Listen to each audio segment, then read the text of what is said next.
गांव के किनारे एक पुरस्कार जंगल था जहां जाने से सब डरते थे। लेकिन एक दिन चार बहन भाई नूर, आफिया, अफ़ान और आयान ने फैसला किया कि वो इस जंगल का राज जरूर जानेंगे।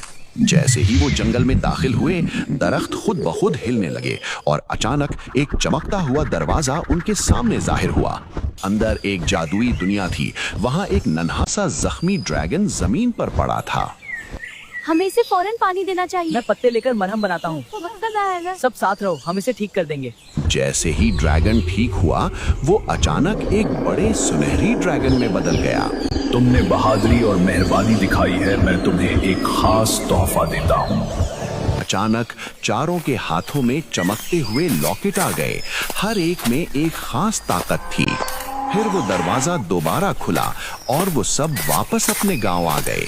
हम वापस आ गए, लेकिन अब हम आम बच्चे नहीं। सब कुछ मुमकिन है जब हम साथ हों। वाह, ये जादू वाकई हैरत अंगेज है।